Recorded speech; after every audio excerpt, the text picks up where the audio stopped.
Hello, I'm Isaac Hayes III, founder and CEO of Fanbase, and I'm here with a very important message. We are at a turning point in the Black community where we must have equity in the apps we use that scale to billions of dollars. But this time, we own the infrastructure, we own the culture, and we shape the future. And Fanbase is the future. Fanbase combines the free functionality of Instagram, TikTok, and YouTube into an all-in-one platform built for the evolution of social media and monetization. With over 1.4 million users, that's real proof that we are shifting the conversation of tech ownership and equity for creators. So right now, I want you to go to startengine.com/fanbase and invest today. The minimum to invest is $399. That gets you 60 shares of stock in Fanbase at $665 a share. This marks a turning point in Black ownership of social media. If we don't take this opportunity to own social media right now, we will always be customers to our own creations. And that can't go on. So once again, go to startengine.com/fanbase and invest today. We must own the platforms where our voices live, our stories matter, and where our culture drives the world. Thank you. Folks, Black Star Network is here. I'm real revolutionary right now. Support this man, Black Media. He makes sure that our stories are told. Thank you for being the voice of Black America, Roland. I love y'all. All momentum we have now, we have to keep this going. The video looks phenomenal. See, there's a difference between Black Star Network and Black-owned media and something like CNN. You can't be Black-owned media and be scared. It's time to be smart. Bring your eyeballs home. You dig?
Good evening, everyone. Let me first welcome House Republicans back to the Congress after their 7-week taxpayer-funded vacation. These people have been missing in action, absent without official leave, running scared, but they can no longer hide. The Rules Committee is going to meet shortly, and then tomorrow there will be votes on the House floor. And Democrats will continue to press the case to say to our Republican colleagues, you have another opportunity to extend the Affordable Care Act tax credits and make sure that tens of millions of Americans all across the country in communities that Republicans represent, along with us as Democrats, tens of millions of Americans, rural America, working class America, urban America, small town America, the heartland of America, and in black and brown communities all across America, people at risk of experiencing dramatically increased premiums, copays, and deductibles because of the Republican refusal to extend the Affordable Care Act tax credits. Before the Rules Committee this evening, House Democrats, led by myself and Whip Catherine Clark, will give the Republicans another opportunity to extend the Affordable Care Act tax credits by introducing an amendment that will extend these tax credits for a 3-year period of time. Same period of time that these tax credits were extended back in 2022. Republicans have created a health care crisis all across America. Largest cut to Medicaid in American history. Hospitals, nursing homes, and community-based health centers closing all throughout the country because of what Republicans did in their one big ugly bill.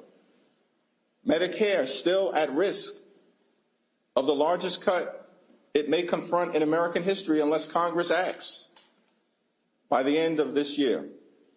And of course, because of the Republican refusal to extend the Affordable Care Act tax credits in the midst of a cost of living crisis that already exists, that they failed to address, health care for people all across this country is on the brink of becoming unaffordable. Working class Americans, everyday Americans, middle class Americans, unable to afford to go see a doctor. This is in America, the wealthiest country in the history of the world. And so once again, House Republicans, welcome back from your taxpayer-funded 7-week vacation. You now have an opportunity to actually take some action in an area of this health care crisis by working with Democrats before the Rules Committee this evening to extend the Affordable Care Act tax credits. It's now my honor to introduce Whip Catherine Clark.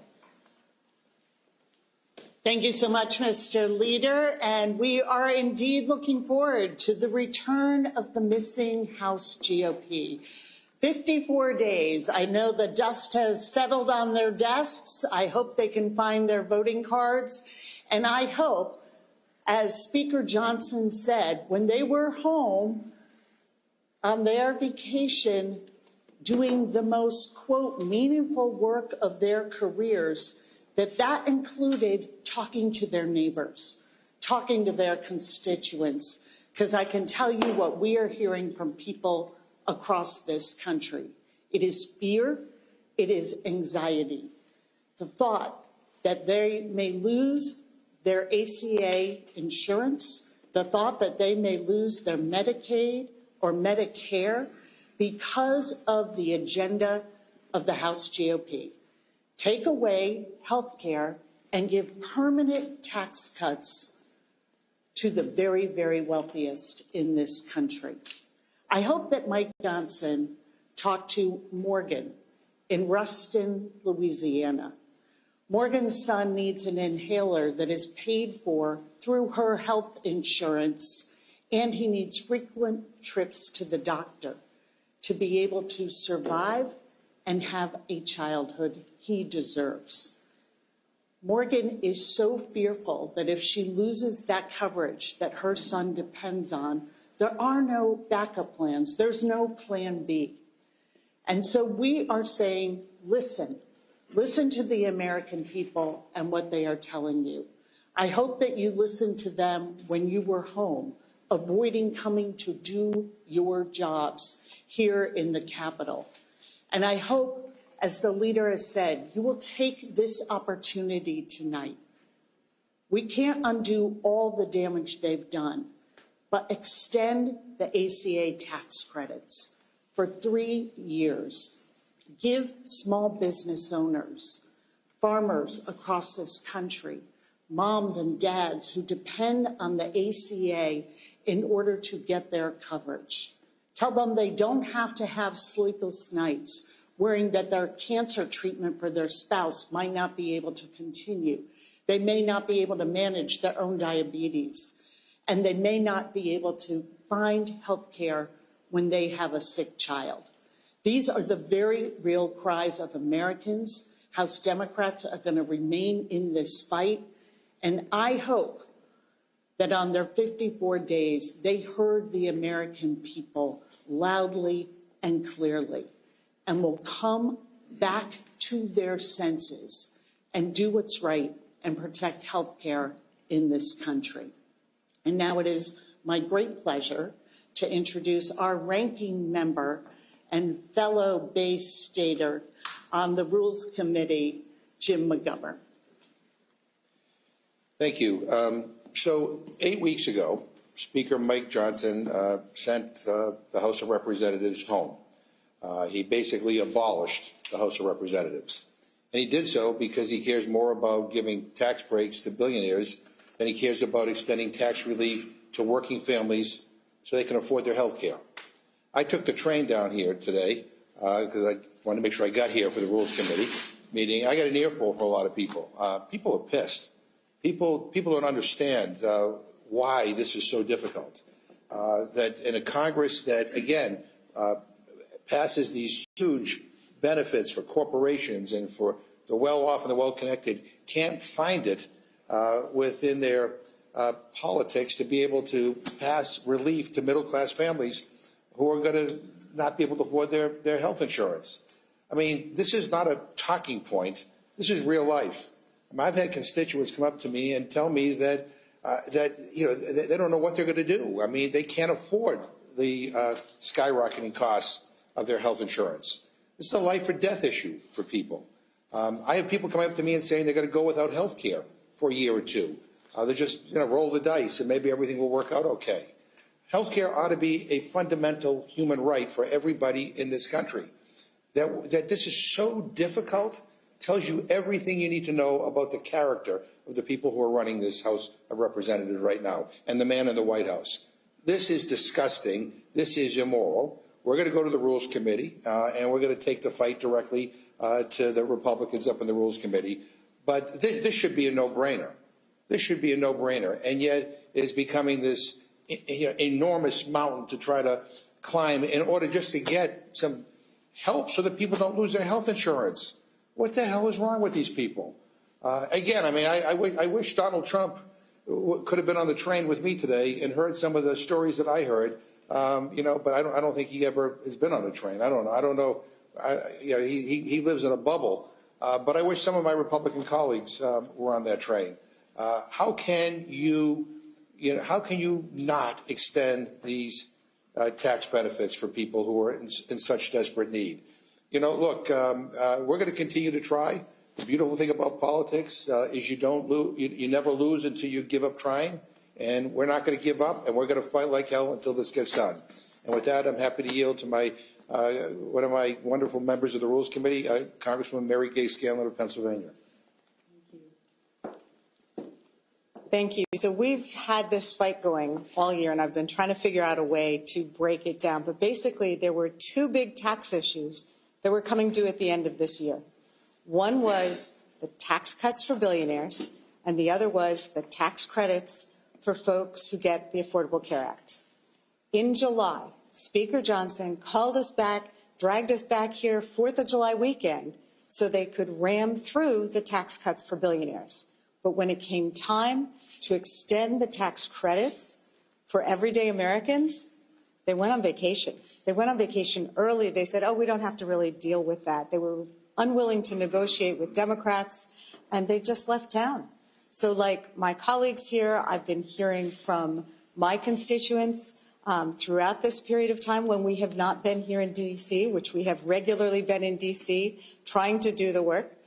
But just this morning, I was at the largest Veterans Day parade in the Commonwealth of Pennsylvania in media, and I had veterans coming up to me saying, keep fighting. This is killing us. This health insurance issue, my daughter can't get her insurance. She's concerned about her family. I hear from the folks I walk dogs with in the morning that they're thinking about going without coverage because they've got a small business and they can't afford the increases that they're seeing. Hearing from a veteran whose Social Security just barely covers her rent, and she doesn't know what she's going to do for health insurance for her family.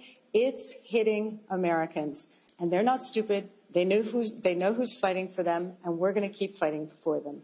So thank you for paying attention, and this is not over. With that, I would like to yield to my classmate and colleague from the Rules Committee, Joe Neguse from Colorado. Well, I think my colleagues articulated well, and of course Leader Jeffries articulated well, the stakes for millions of Americans whose premiums are skyrocketing, including the many constituents that I represent in Colorado. But I do just want to underscore a point that Chairman McGovern made. And in particular, I say this for the press that are gathered here. Many of you whom have covered the developments in this Capitol for a long time, who were here when Speaker McCarthy was Speaker, when Speaker Pelosi was Speaker, when Speaker Ryan was presiding. This is one of the most shameful episodes, in my view, in the modern history of the Congress. The decision that Speaker Johnson made to recess the House for 54 days, to send Republican members home on paid vacation for 8 weeks, is disgraceful. It is a debasement of our Constitution. It is unprecedented. And every Republican member as they arrive this evening and tomorrow morning, ought to be asked the question why they endorsed this abdication of Congress's power for the last 8 weeks, why they supported the Speaker's decision to send the Congress on vacation for 8 weeks as premiums are skyrocketing for millions of Americans. There's a reason, as the leader has articulated previously, that Steve Bannon has compared the Congress to the Duma. It's because that is the way in which Speaker Johnson and House Republicans are functioning. And it is time for accountability. As the Speaker, or excuse me, as the leader and as the whip referenced, Republicans have an opportunity now that they finally ended their 54-day vacation to do the right thing. We're going to give them that opportunity in the Rules Committee, which is the first committee hearing in the House that will have been held since September. Shameful. And I know my colleagues on the Rules Committee feel the same way, including my colleague from the West, my neighbor in New Mexico, Representative Ledger Fernandez. Buenas noches. It has indeed been a while. But tonight at the Rules Committee, as you've heard, we are going to give the Republicans their last chance to show America whether they're going to stand up for the working families and the small businesses in America who need those tax credits, or whether they're going to let them die because they don't get health care, because they have to drop their health insurance because it's too expensive. You know, Madam Whip Clark, the issue of that inhaler, one of the stories that was told to me was a friend of mine said, I want you to take this story back. My brother lost his health insurance. That inhaler would cost $10 or $20 with his insurance. He'd have to go to the emergency room to get a $10 inhaler because without insurance, it costs $400. He died gasping for breath because he couldn't afford an inhaler. People will die with this decision that Republicans seem to want to make. And they moved heaven and earth to pass those tax credits for the billionaires before July 4th, but can't get around to passing the tax credits for working families before they expire in December. So we're going to be bringing these amendments and asking them to vote, asking them to go on the record on the extension of the health credits, on regards to what's happening in rural America, a district I represent. And what about those SNAP benefits where states have stepped up, like New Mexico, to make sure that our people don't go hungry? And finally, addressing the fact that the senators are giving themselves a $500,000 to $1 million or more payment. I call it the January 6th cash out payment. They can't make health care affordable for a father and his children, but they're willing to pay themselves millions of dollars. And it is true. We only lose this fight if we give up the fight. And Democrats have been fighting Republicans in a long struggle to provide health care to Americans. We have been fighting Republicans when we created Medicare, when we created Medicaid, when we created the Affordable Care Act. And we're going to not give up that fight because we want all Americans to be able to have health care, including Marjorie Taylor Greene's kids. Right? We want everybody everywhere to have health care. And with that, we are ready to go up to the Rules Committee, but I'll pass it back to our wonderful leader. I thank the distinguished members of the Rules Committee, as well as my good friend Catherine Clark, for their comments, for their leadership. Democrats have been engaged in this struggle on behalf of the health care of the American people for a long time. FDR engaged in this struggle. Johnson engaged in this struggle. Truman engaged in this struggle.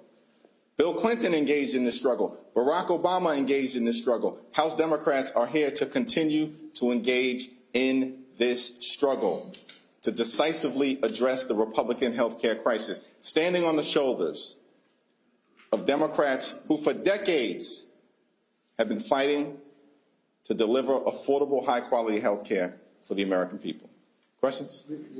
Yeah, thank you.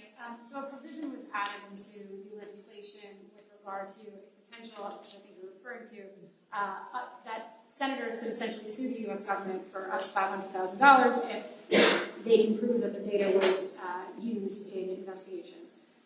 What do you say to that, and is there any chance that that will be removed from the CR? House Democrats are going to offer an amendment before the Rules Committee to get that self-dealing sick provision out of the spending agreement. The notion that 8 Republican senators signed off by John Thune and the Republicans, apparently in the Senate and in the House, would give themselves the ability, essentially, to rip millions of taxpayer dollars away from the American people so they could line their pockets because these people were insurrectionist sympathizers is insanity. And we're going to tattoo that provision, just like we're going to tattoo the Republican health care crisis on the foreheads of every single House Republican who dares vote for this bill. There have been a number of members of your own caucus that have called on Senator Schumer to be replaced as Democratic leader. Are you okay with those calls coming from within your own caucus? As I've indicated, we're focused right now on pressing the case and addressing the Republican health care crisis. We'll be before the Rules Committee in moments. We'll have a family conversation as House Democrats. We're strongly opposed as House Democrats to this reckless Republican effort to continue to raise the high cost of living on everyday Americans, which is exactly what they're doing by failing to extend the Affordable Care Act tax credit. Nicole? Mr. Leader, even though you said that Democrats are opposed, do you expect any Democrats to defect tomorrow like they did in the Senate? I will have that conversation during our caucus meeting at noon, but our strong expectation is that Democrats will be strongly opposed. Many have issued statements.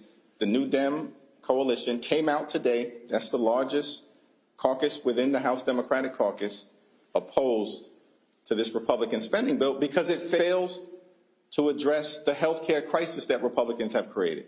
Thank you. Mr. McDonald mentioned he rode the train to make it back in town. Obviously, all of your members are trying to get back. Do you anticipate all Democrats will be here tomorrow in order to oppose this bill and put pressure on Speaker Johnson to rally all of his members to support the legislation? Yes.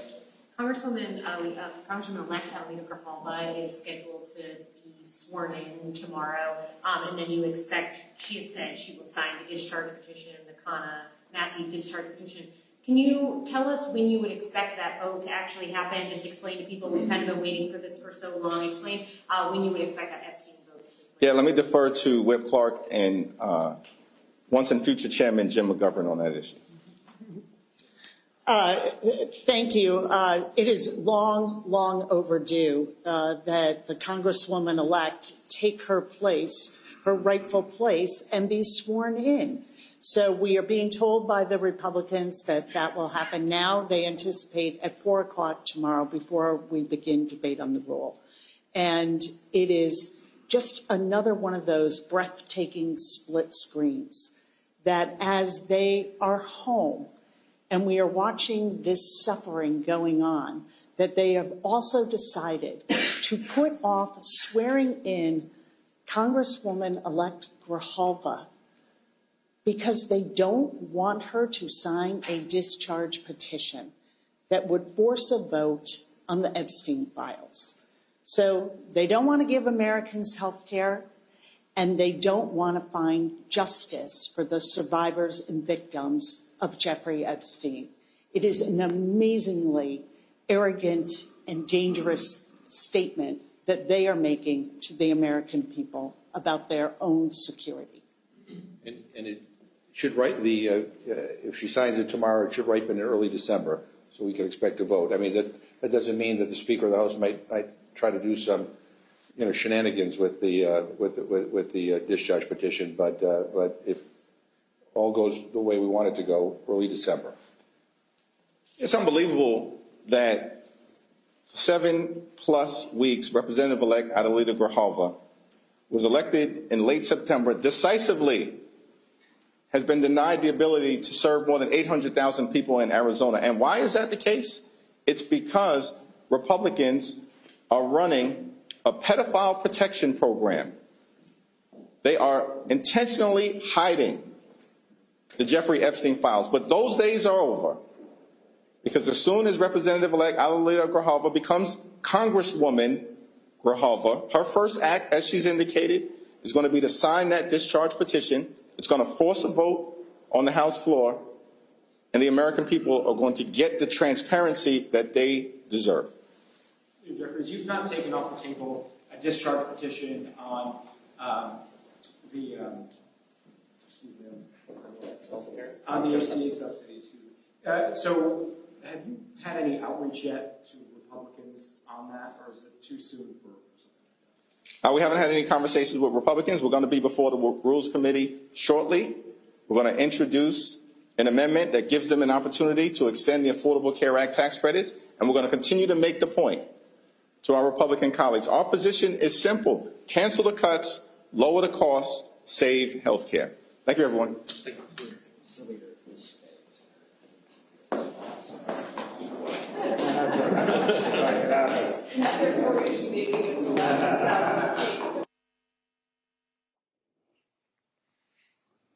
Folks, that was the House Democratic leadership speaking moments before the House Rules Committee will meet tonight. Okay, they're only meeting tonight beginning at 6:30 p.m. And the whole goal, of course, is to begin to consider the package, the continuing resolution passed by the Senate to reopen the government. This meeting is the first critical step before the GOP leadership can schedule a floor vote that will take place on Wednesday. Once the committee approves the debate rules, the full House must vote to adopt them before moving forward with the final passage of this legislation. This development follows the Senate's approval of the bill on Monday night, where 8 moderate Democrats joined Republicans, potentially bringing an end to the longest government shutdown in American history. The agreement promises to restore essential services, including federal food aid, and pay for hundreds of thousands of federal workers. But it also will call for a vote in the Senate with regards to extending the Affordable Care Act subsidies. Now, here's the problem. Republicans have already ended those subsidies when they passed that big, ugly bill. So this promise of a vote next month before the actual price hikes or subsidies go away, which will lead to massive hikes in insurance for lots of folks. My panel, Dr. Mustafa Santiago Ali, former senior advisor for environmental justice at the EPA, Killa Bethea, communication strategist, Cameron Trimble, CEO, Hip Politics Media, and former White House senior advisor. Glad to have all three of you here. The bottom line is this here, Mustafa. The votes are not there for Democrats in the House. Republicans control that. They'll have the votes to actually to pass whatever they want to pass. And again, you have the continuing resolution, the government will reopen. So, okay, this deal that Democrats cut, they're going to vote in December to extend the subsidies. Are these Democrats somehow thinking that Republicans are going to get skittish and then they're going to cave and vote for this? They voted against the subsidies a couple of months ago. I don't see them doing anything differently this time. Yeah, there's no reason for Republicans to do anything different. You know, Democrats had the opportunity to hold the line, to continue to push, to make sure that they got something out of the deal that actually would help folks. You know, folks are still wondering, you know, is it insulin or groceries? Is it lights? Or is it, you know, other types of things that need to be paid? And Democrats had the opportunity to help folks to be able to answer that question by making sure that folks, you know, their health care coverage wouldn't double or triple. And it's going to be happening in lots of places. You know, Georgia, Louisiana, Mississippi, Oregon, South Carolina, Texas, and I believe Tennessee are the top 8 places. And then West Virginia, of course, that, you know, we know are going to be hit the hardest. So one, it is still a matter of making sure that people understand who's going to get hit first. But then we also understand, as always, there's still a racial injustice aspect to this and an economic injustice aspect. So I don't understand why Democrats also, Lola, didn't bring forward the fact that it's estimated that about 340,000 jobs will also be lost if they don't, you know, move forward on making sure that people have this health care, because rural clinics and others will unfortunately have to lose people. So Democrats had the opportunity. They made the choice that they did. I guess their plan is that they are going to, try and make sure that folks understand that Republicans are actually the one that's taking away, your health care coverage. But I don't know if that's enough for what they gave up. But I guess time will tell. So, Kelly, use 8 moderate Democrats. Okay, fine. The Republicans promised them a vote. They are still catching lots of hell from lots of folks. But the problem is, it's not like any of them are up for re-election in 2026. So they're making a calculated guess that, all right, you know what? Hey, this is the best deal we can get. Well, they're gonna have to answer to a lot of people if this vote goes the way we expected next month, and those subsidies go away and premiums jack up all across America. Absolutely. And I can't express how angry I am at those 8, because it is clear that this was a safe move for them, right? It almost feels as though they didn't care one way or the other. And I get what Fetterman was talking about. Like, you can't govern in a hostage situation. I understand that. But at the same time, you Democrats weren't the ones holding the government hostage. It was the Republicans holding the government hostage. They were holding people as ransom. This was not an exchange. This was not anything positive. This was a shakedown on top of a shutdown. This was extortion. And the fact that 8 Democrats who people voted for, who people trusted, don't understand that, it is infuriating, because we just spent 42 days being virtually penniless, 42 days of missed paychecks, 42 days of grounded flights, 42 days of hungry families, 42 days of hungry veterans, right? Today is Veterans Day, and you're making them line up for free groceries because your party shut down their paychecks, right? Like, where's the justice in that? The shutdown hit people who hold America together: federal workers, service members, single parents, Black and brown people. And for what? For you to do business as usual in the hopes that business will return to a time where Republicans were actually reasonable? This is absurd. And it hurts. It feels like a betrayal, because just last Tuesday, we proved that not only can we hold the line, we can actually turn the tide. And 8 people just said, I don't want it. Against what their constituents want, against what their colleagues want, against what this party wants, you just said, screw it. And for what? And we have to deal with you for another 5-6 years because you guys can't be primaried come 26. Like, it is infuriating.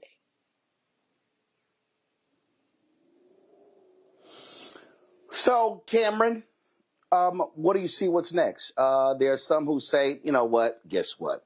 The base, they'll forget this. This is not going to have any impact on the 2026 midterm elections. Your assessment? I think this is the base and all parts of the Democratic Party. They do feel the anger, and they do feel like, what did we just spend the last 40 plus days doing and standing up for if they were to cave? But I expect this to cause a extreme reckoning within the Democratic Party. The fact that it was isolated to these 8 Democrats, and Angus King, who's an independent, mostly Northeast states, but you also had New Mexico and other people, Nevada represented, but they're not up on the election next year. I expect every Democrat who's up for election. There's a reason why Ossoff didn't put his name behind this. There's a reason why Schumer and others didn't put their names behind this. I expect every Democrat who is up for re-election in the Senate and the entire House who's going to vote against this to find significant distance between themselves. And then this sets up a do or die vote on health care. point blank and period. And I think that is the calculation. Now that we are here, we wanted to hold the line, but now that the line has no longer been held, there is a do or die vote that Speaker Johnson first needs to bring up in the House. And then if he doesn't, that is something that I hope Democrats are able to message properly, message simply, and message widely and ferociously the entire year, that these are the people who want to keep your healthcare prices going. They're going to need to bring families of all races, hues from every part of the country. Every individual should be looking right now to families of four, single families, business owners, people who are all going to have their businesses, their homes wrecked, their budgets wrecked, people who may not be able to get the kind of health care they need, people who may be pushed into poverty, businesses who may have to close because of the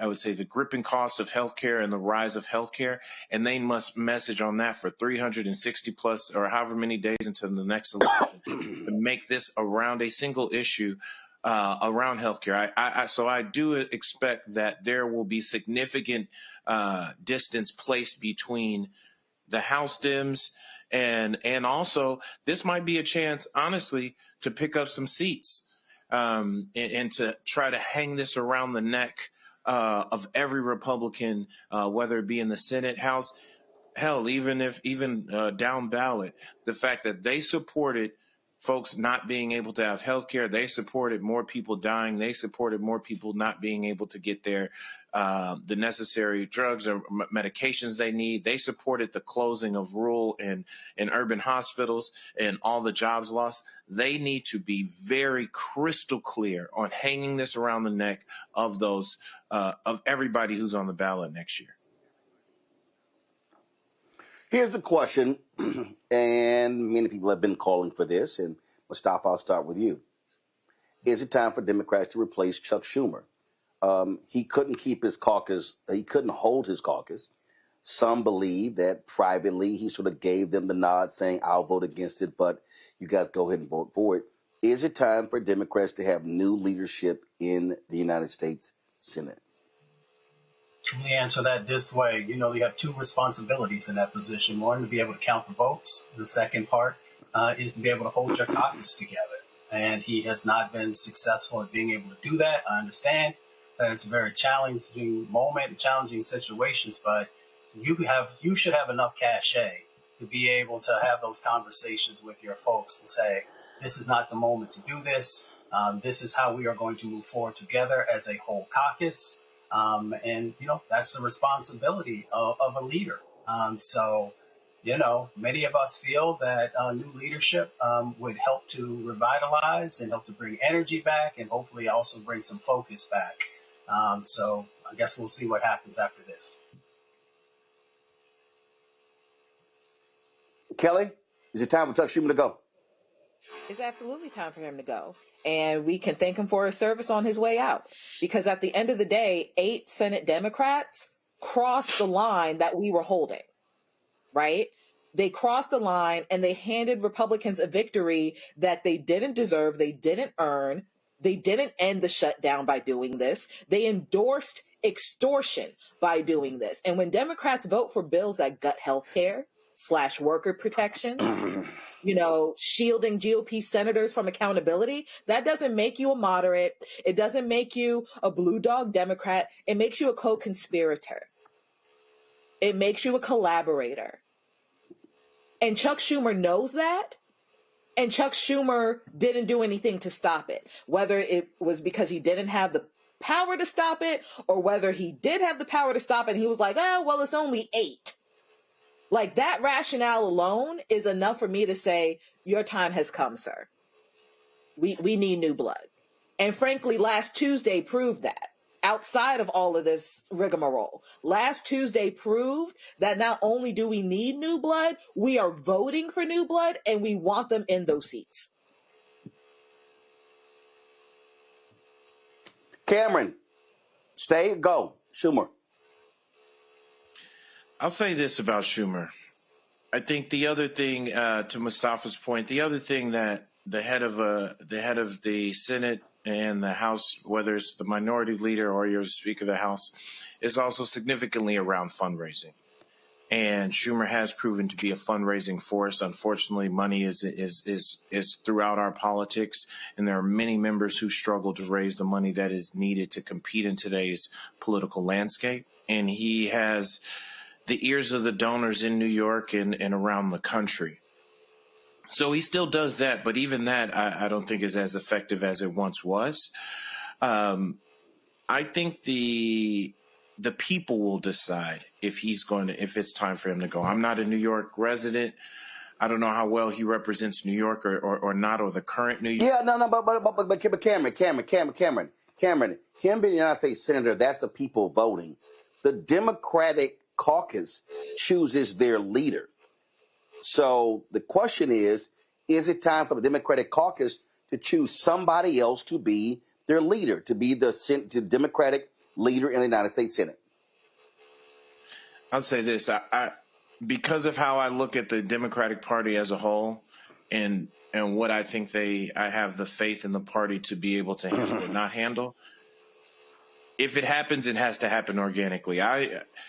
While I may disagree, I definitely disagree with how Schumer held this and he wasn't able to hold the line. I'm also not confident that coming for Chuck Schumer, it won't embroil the Democrats in an infight that'll have them mess around and lose their opportunity to win back the Senate and win back the House. I think if it happens and then there's all the rumblings that Congresswoman AOC is asked to primary Chuck Schumer, is asked to come for her. You've seen she's been bringing out tens of thousands of people all around the country. All her followers online, all the energy. She's easily one of the most recognizable members of Congress. And so she has a lot of energy around her. I think she still would have an uphill battle primarying and going after Schumer's seat. But I think if it happens organically, because if they will, Cameron, you got to make a decision. Cameron, you're saying if it happens organically, okay, if AOC runs, bruh, that ain't got nothing to do with none of this. It's either should the Democratic caucus Cameron, I'm going to ask you right now. Here we are in late 2025. Should the Democratic caucus replace Chuck Schumer as their minority leader right now through next year? Yes or no? No. Got it. And that's it. Yeah. No. Oh. And I think it's, like I said, it's okay. I don't think they could handle it. I got it. All right, cool. All right. I don't think we can handle it. I got it. All right. I don't think we can handle him. Well, we'll see what happens. Well, again, I don't know a lot of people that have trust in Chuck Schumer. I'm just saying that right now. All right, let me go to a break. We'll be right back. Roland Martin Unfiltered on the Black Star Network. If in this country right now, you have people get up in the morning and the only thing they can think about is how many people they can hurt, and they got the power, that's the time for mourning. For better or worse, what makes America special, it's that legal system that's supposed to protect minorities from the tyranny of the majority. We are at a point of a moral emergency. We must raise a voice of outrage. We must raise a voice of compassion. And we must raise a voice of unity. We are not in a crisis of party versus party. We are in a crisis of civilization, a human rights crisis, and a crisis of democracy itself. And guess what? You've been chosen to make sure that those that would destroy, those that would hate, don't have the final say, and they don't ultimately win. Hey, what's up, everybody? It's Godfrey, the funniest dude on the planet. And you're watching Roland Martin Unfiltered.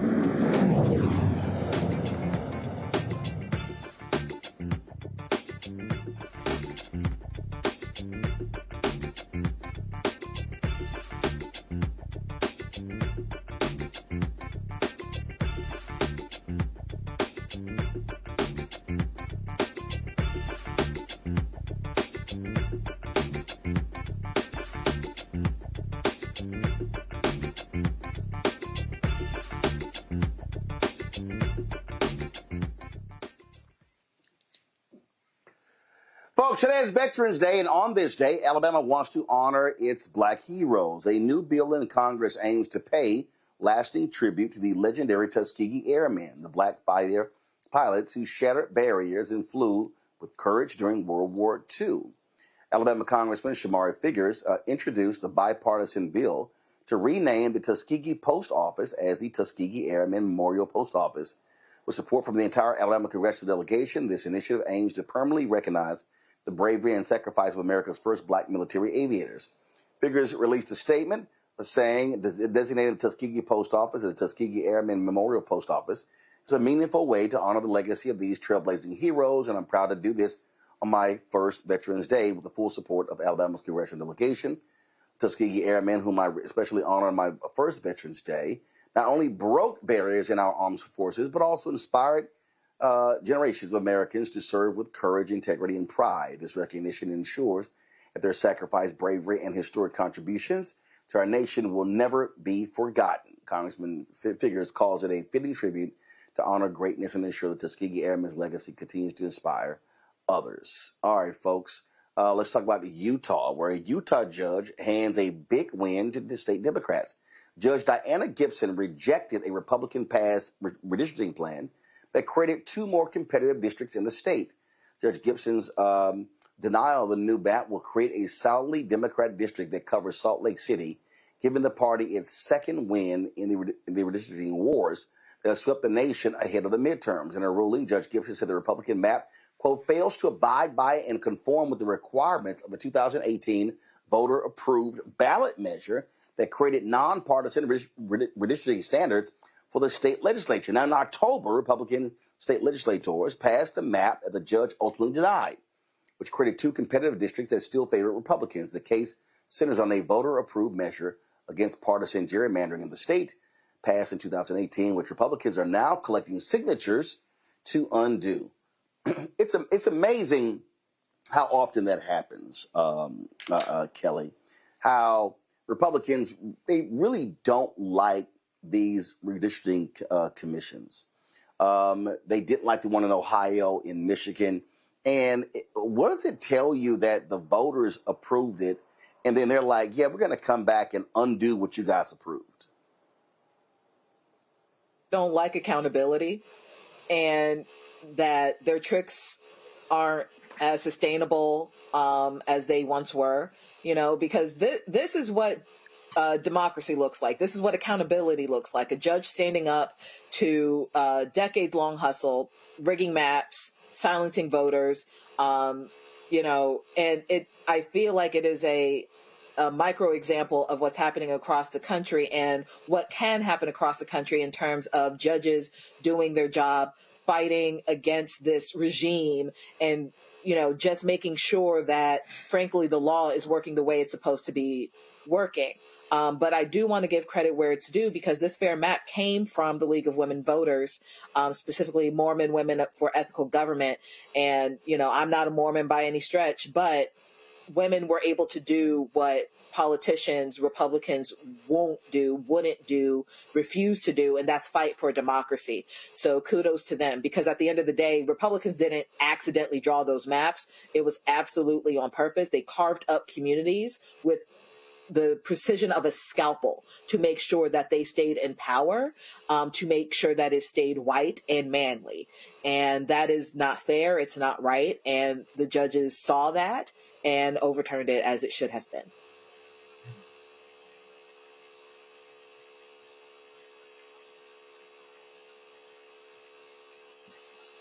So we're seeing more of this, Cameron, because of the actions of Democrats. Not what's happening here in Utah, also the move in California, stopping the folks in Kansas or whatever. It looks like Republicans are not going to come out of this with a big majority that they thought. Now we'll see what happens with this Callis decision out of Louisiana. That could also change a whole lot. But Republicans thought they were going to be able to try to pick up 10, 12, 15 seats in gerrymandering. That does not look like to be the case. Who would have thought we would be having a competitive Utah? I think this I mean, you don't think Democrats, you don't think people playing in Utah and heavy spend in Utah. I'm excited about this, even though this does still in and around Salt Lake City. It's a wonderful city. I've been several times. I do think there is energy and opportunity there to at least make it competitive, if not win one or two of those seats, probably one. But there has to be investment. They need to find the right candidate that fits Utah, that fits the people there, that fits the sensibilities there. And the Democratic Party needs to invest in that, because at the very least they can distract and force the Republicans to play in a state in an area that they didn't expect. So I think this just makes for a more competitive nationwide race. And then it's also allows the country to understand what's really at stake with this gerrymandering and redistricting all over the country. I'm really hoping that gerrymandering becomes a word and an understanding around all voters and non-voters around the country. And I think something like this happening in Utah and picking up in a place where we just haven't, I don't think we even really think about Utah or Salt Lake City and stuff when it comes to election time. You just check it and naturally put it into the Republicans' box. I think this opens up the map around the country and changes the math. Well, I think the thing here, Mustafa, that we have to recognize is that, those Mormons in Utah have not been happy with Donald Trump.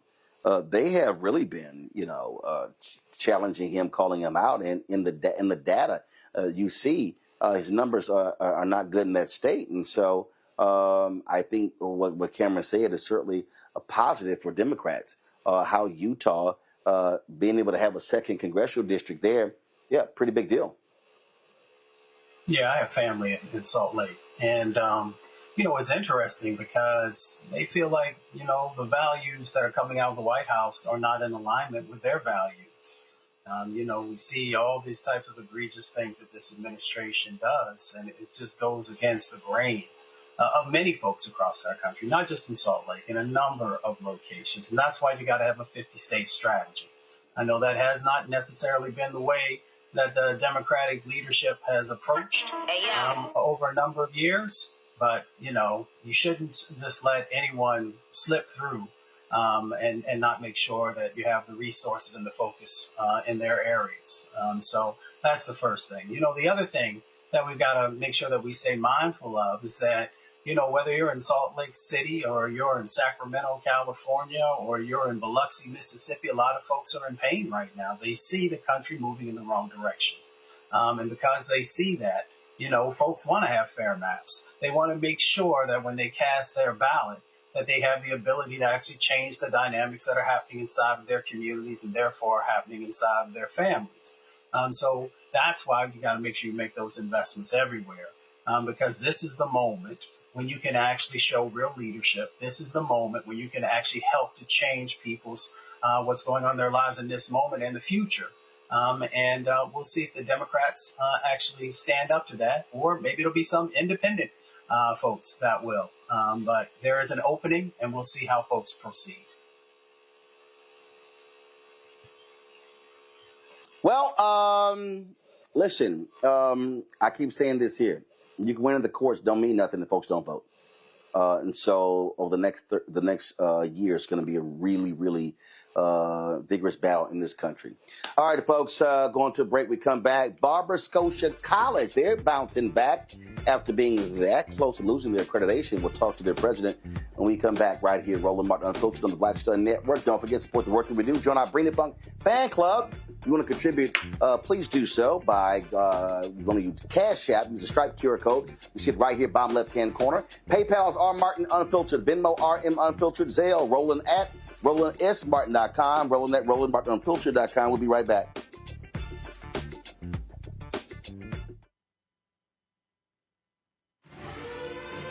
Violent white supremacy is, quote, the most persistent and lethal threat in the homeland. The greatest terrorist threat to the homeland is the homegrown violence stream, including hate crime committed on behalf of some kind of white supremacist ideology. They are coming after everything in Black America. MAGA and Donald Trump are specifically targeting Black America. They are going after the money. Attack Black Lives Matter. Attack critical race theory. Attack woke, DEI. MAGA wants to defund Black America. This is a perfect example of their desire to completely degrade and de-emphasize Black people.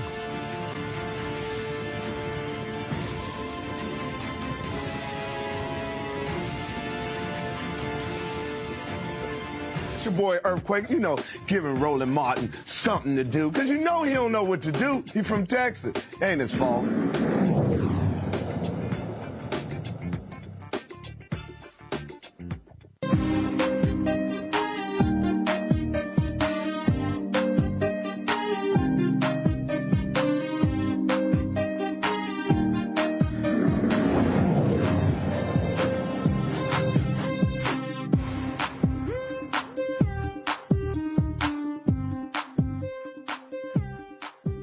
Folks, Barber-Scotia College, they were having some serious issues. This fall, though, North Carolina's oldest HBCU launched its first ever football season, marking a significant comeback for the institution. Over 115 students have returned to campus, resulting in the college's largest enrollment in nearly 20 years.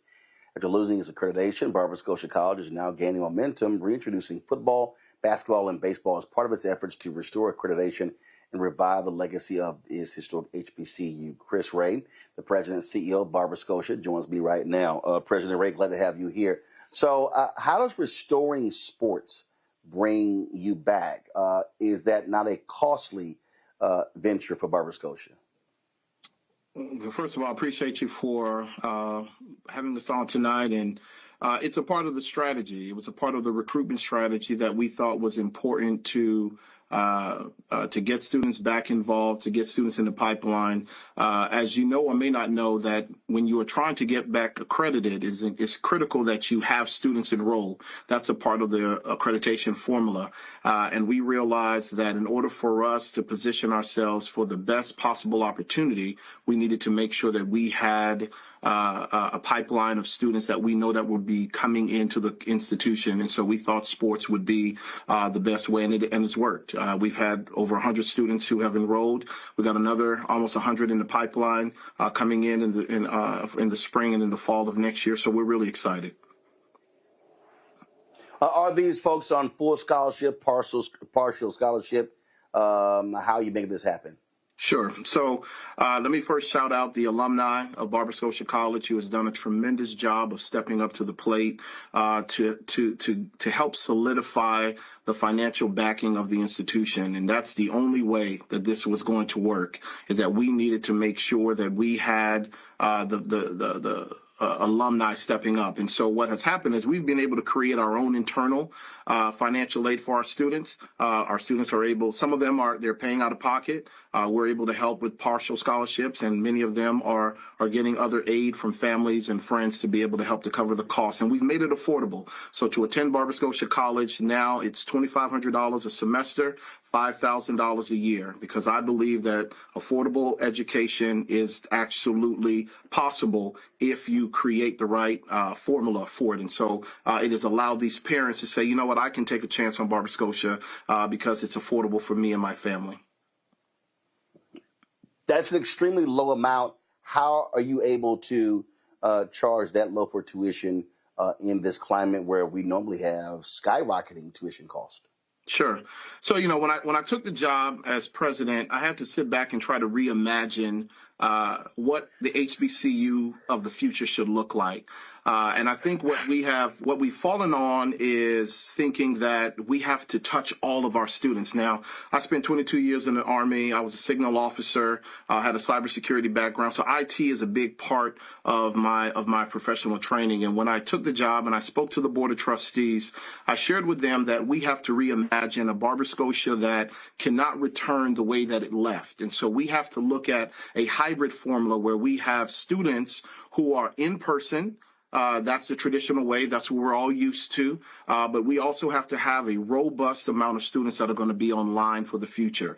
And so my goal and vision for the institution is that we'll have 2,000 to 3,000 students that will live and commute to Barber-Scotia, but we'll have 30,000 to 40,000 students that will be online. And so when you look at the formulas like a Walden University or Southern New Hampshire University, their price point is right within that $5,000 to $6,000 to $7,000 range that they're charging their students. And so gone are the days where I believe that an HBCU can survive with 1,200 students or 1,400 students. We have to look at the next generation of what HBCU should look like. And so we're charging a lower tuition, understanding and believing that if you build it right, that they will come. And we're seeing that now from going from no students to now having over 100 plus students to having another 100 plus that's getting ready to come to the institution. And when you say get ready to come, do you mean next fall or in the spring? Yeah, so we have students that are already applying for the spring, and we have students that are applying for the fall of next year. So we're looking at another 100 plus students that we know will be enrolling in the institution. You know, probably more, but we know there'll be at least another 100 that will be coming by the fall of next year. Questions from the panel. Kelly, you first.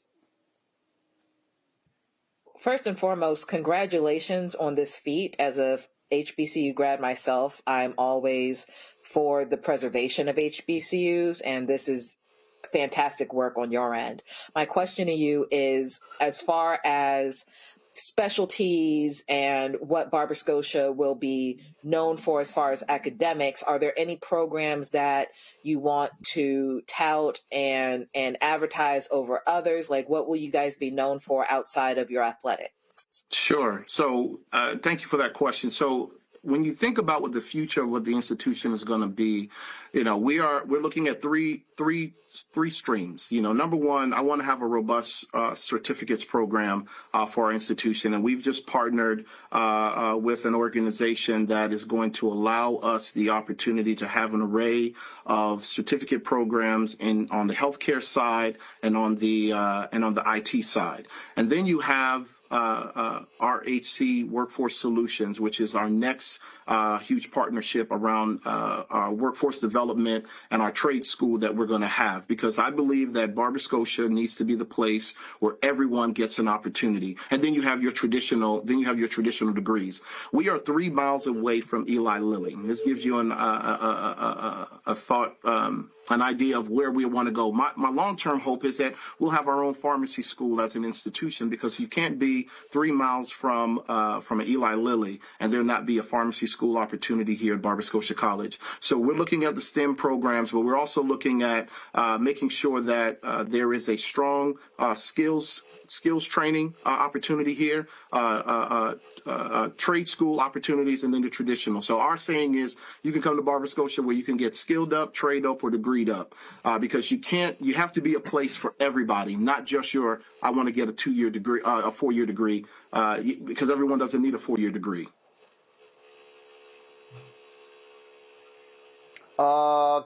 Cameron.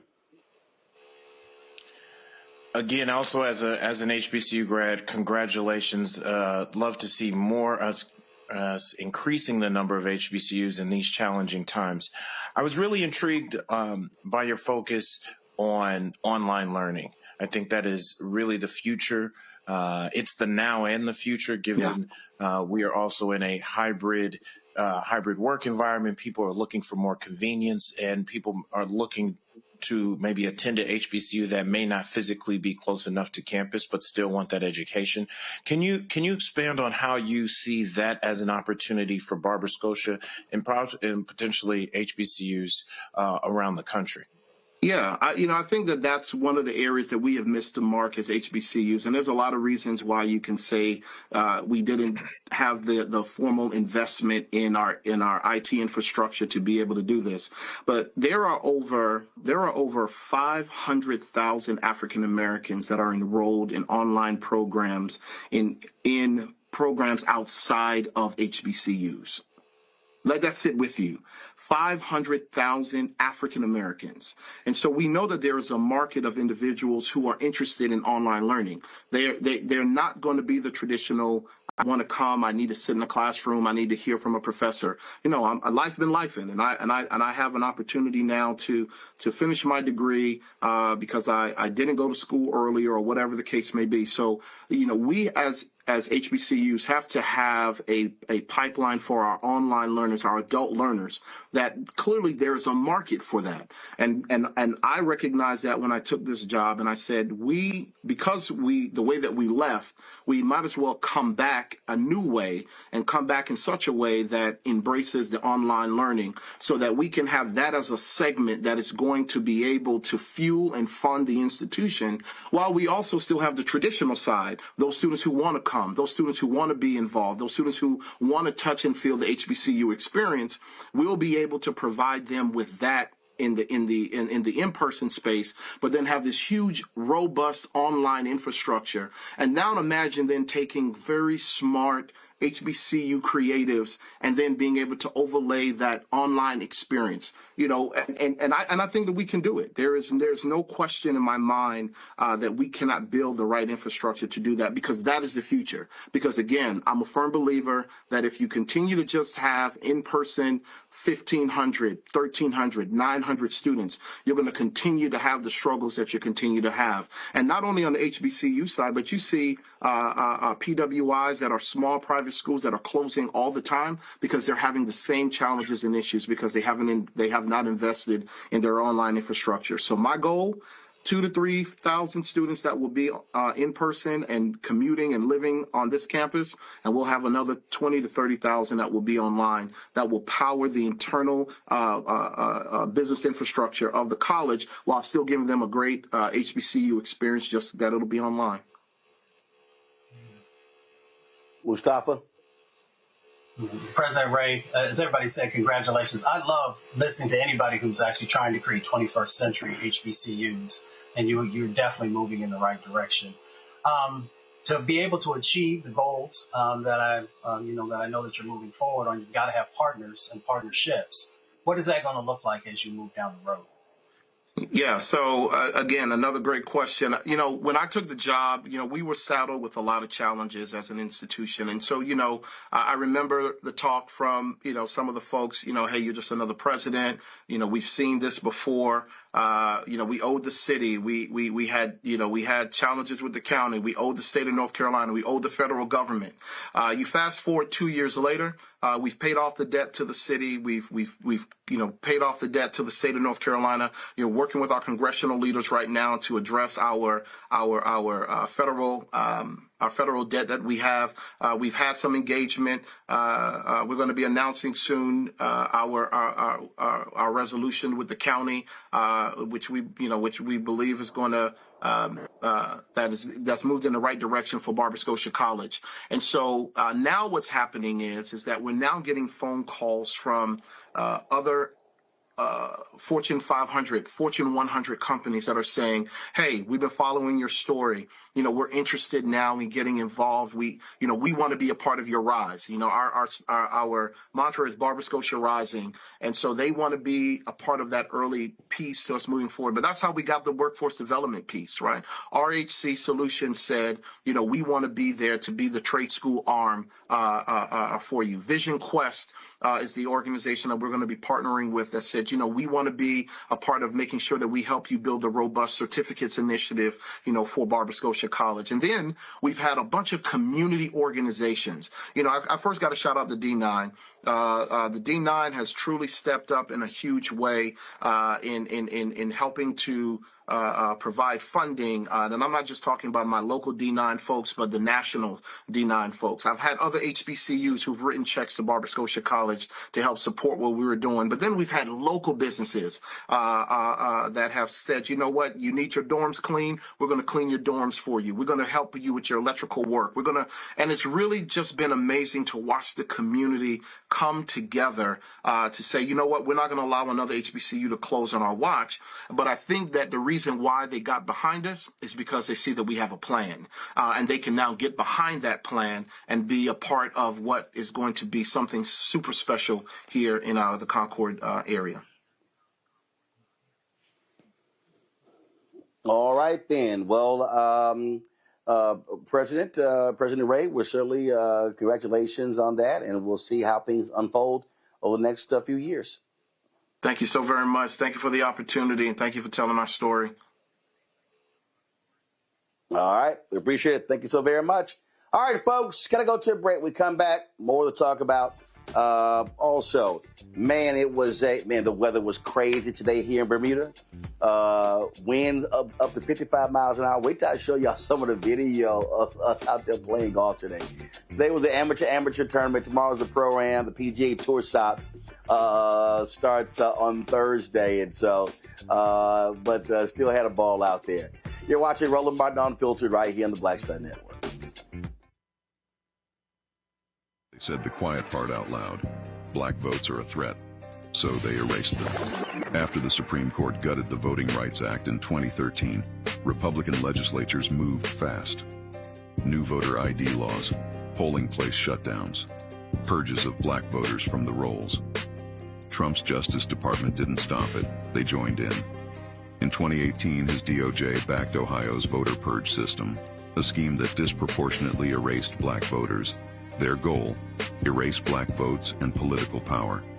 Yeah, that happened. These are the kinds of stories that we cover every day on Roland Martin Unfiltered. Subscribe on YouTube and download the Black Star Network app. Support fact-based independent journalism that centers African Americans and the issues that matter to our community.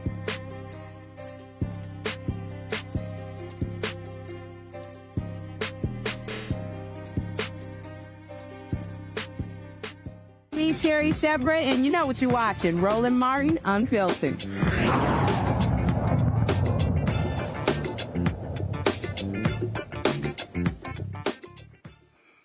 All right, folks, these MAGA people are absolutely insane, doing all they can, of course, try to erase us.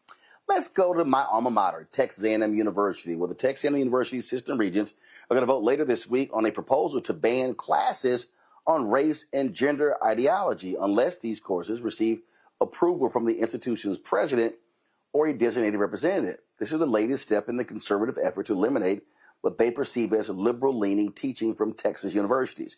If passed, Texas A&M system, which serves 175,000 students and is the second largest university system in the state, will become the first institution to explicitly prohibit teaching related to race ideology.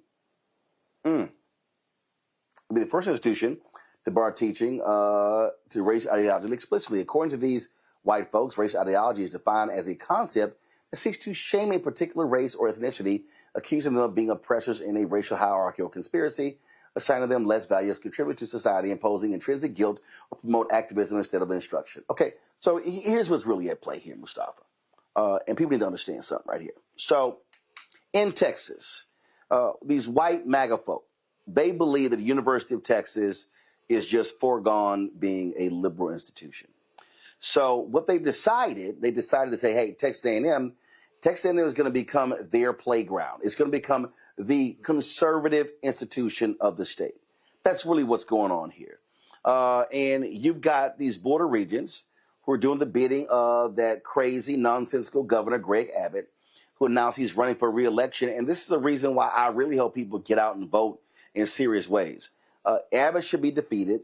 And these Board of Regents need to stop sitting here being some scared punks, including the ones at Texas A&M. And it goes to show you how idiotic these people are. Texas A&M has significant issues when it comes to attracting black and other minority students.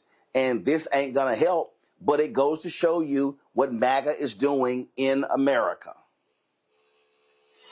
Yeah, well, for some reason they're afraid of truth, right? Because when you look at these classes, it's all it is really history. Folks just laying it out for folks about what has transpired in the past, who was impacted, how has it limited opportunities, and instances also about bringing forward, the excellence that exists in the black community and the brown community and other communities, and folks end up fearing that. So if you want to make sure that you're protecting truth, if you want to make sure that you're protecting history, then, of course, we have to get engaged and we have to vote. But we also got to hold people accountable. And we talk about that on the show all the time. So whether it's a Board of Regents or other individuals who are making choices in that space, then we've got to make sure that they understand what the set of expectations are.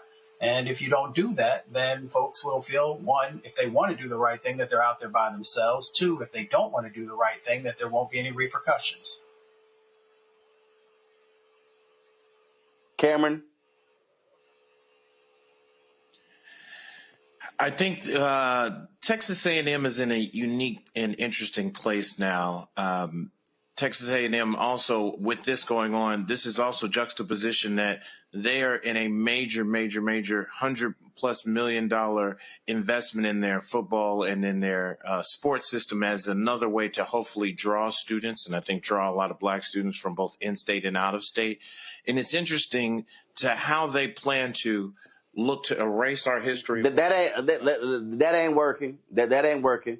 That ain't never worked. I'm letting you know. That ain't never worked. So, no, it hasn't. I mean, bottom line is it hasn't. And A&M has look. You got a whole bunch of us, black people who graduated from A&M. Our kids grew up the Aggie way and ain't going to the university. So it ain't working. But again, they love DEI Saturdays though.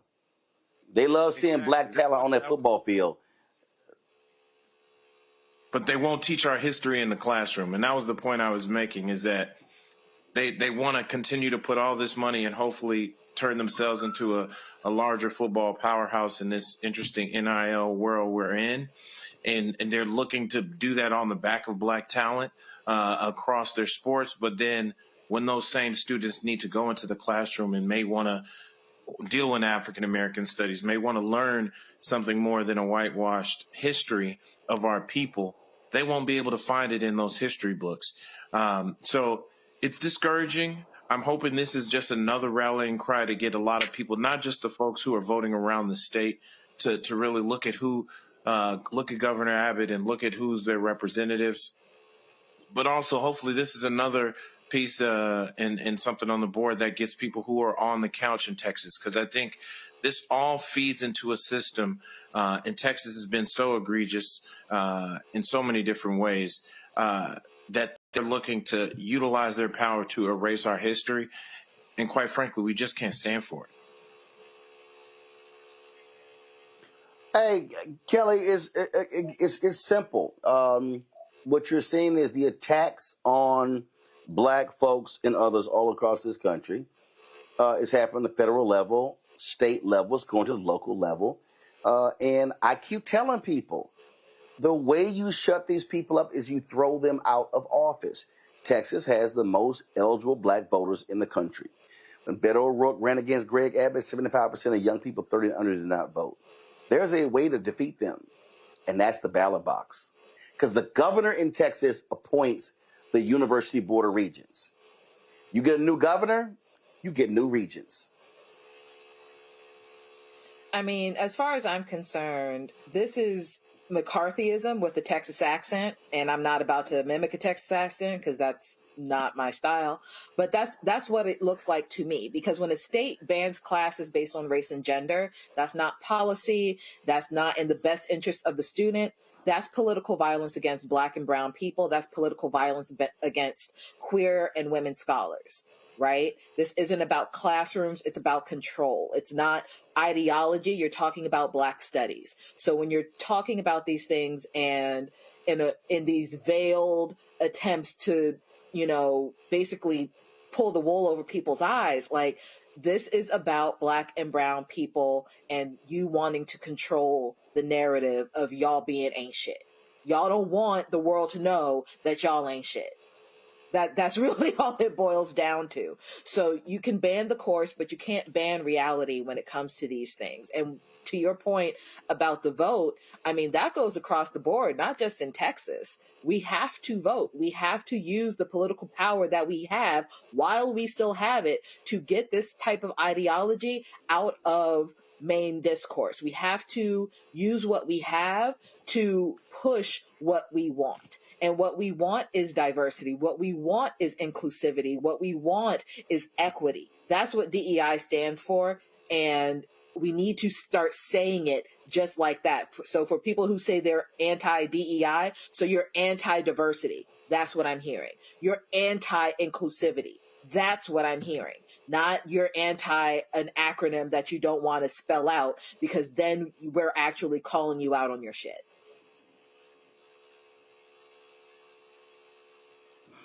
Well, we'll see what they do, and I'm just letting them folks know right now, you ain't doing yourself no favor with black folks when it comes to the future of Texas A&M. But again, they want A&M to be the most conservative, whitest university in the state. That's their goal.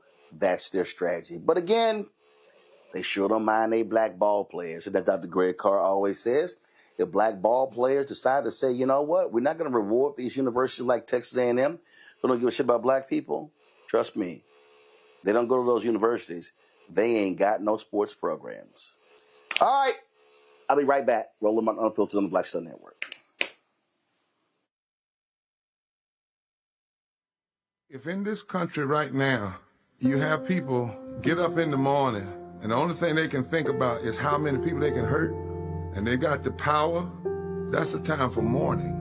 For better or worse, what makes America special, it's that legal system that's supposed to protect minorities from the tyranny of the majority.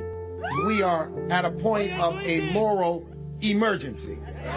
We must raise a voice of outrage. We must raise a voice of compassion. And we must raise a voice of unity. We are not in a crisis of party versus party. We are in a crisis of civilization, a human rights crisis, and a crisis of democracy itself. And guess what? You've been chosen to make sure that those that would destroy, those that would hate, don't have the final say, and they don't ultimately win. This week on The Other Side of Change. Book bans, anti-intellectualism, and Trump's continued war on wisdom. This is a coordinated backlash to progress. At the end of the day, conservatives realized that they couldn't win a debate on facts. They started using our language against us, right? Remember when we were all woke and the woke movement and all that kind of stuff? Now everything is anti-woke, right? When we were talking about including diversity, equity, inclusion, and higher education, now it's anti-DEI. All this are efforts to suppress the truth because truth empowers people. You're watching The Other Side of Change, only on the Black Star Network. Next on the Black Table with me, Greg Carr. The United States is the most dangerous place for a woman to give birth among all industrialized nations on the planet. Think about that for a second. That's not all. Black women are 3 times more likely to die in this country during childbirth than white women. These healthcare systems are inherently racist. There are a lot of white supremacist ideas and mythologies around black women's bodies, even black people, that we experience painless, right? Activist, organizer, and fearless freedom fighter Monifa Akinwole-Bandele from Moms Rising joins us and tells us this shocking phenomenon, like so much else, is rooted in unadulterated racism. And that's just one of her fights. Monifa Bandele on the next Black Table here on the Black Star Network. Hi, I'm Jo Marie Payton, voice of Sugar Mama on Disney's Louder and Prouder Disney Plus, and I'm with Roland Martin on Unfiltered.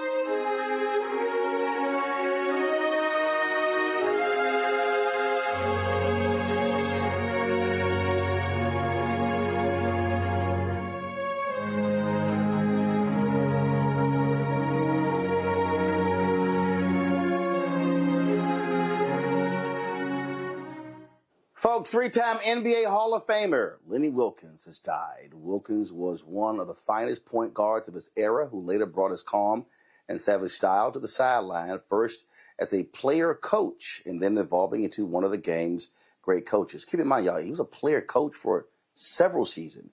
He coached 2,487 games in the NBA, a record that still stands. He became a Hall of Famer as both a player and a coach, and again as an assistant coach of the 1992 U.S. Olympic team. Wilkins also coached the Americans to gold the Atlanta Games in 1996. Wilkins was a 9-time All-Star as a player, the first person to reach 1,000 wins as an NBA coach, the second person inducted into the Basketball Hall of Fame as both a player and a coach. Only 5 people have ever done that. He coached the Seattle Supersonics to an NBA title in 1979. Wilkins, the 1994 NBA Coach of the Year with the Atlanta Hawks, retired with 1,332 wins, 1,332 coaching wins, a league record that Don Nelson and Greg Popovich later surpassed. Wilkins played 15 seasons with the St. Louis Hawks, Seattle Supersonics, Cleveland Cavaliers, and Portland Trail Blazers. An All-Star 5 times with St. Louis, 3 times in Seattle, and once with Cleveland in 1973. The age of 35. The statue depicting his time with the Supersonics was installed outside Climate Pledge Arena in June. Lenny attended that unveiling. This is what he said. Thank you very much.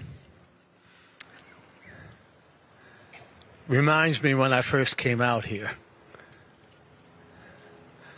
You know, we're a better community when we're supportive of one another, when we help each other, when we take time to recognize one another. And early in my career, one of the things I did a lot was I used to read a lot. I read books all the time. And I read some great books, the history of the USA from 1937 to 1970-something. I read a book I got a buddy of mine to read called Hunter Yo.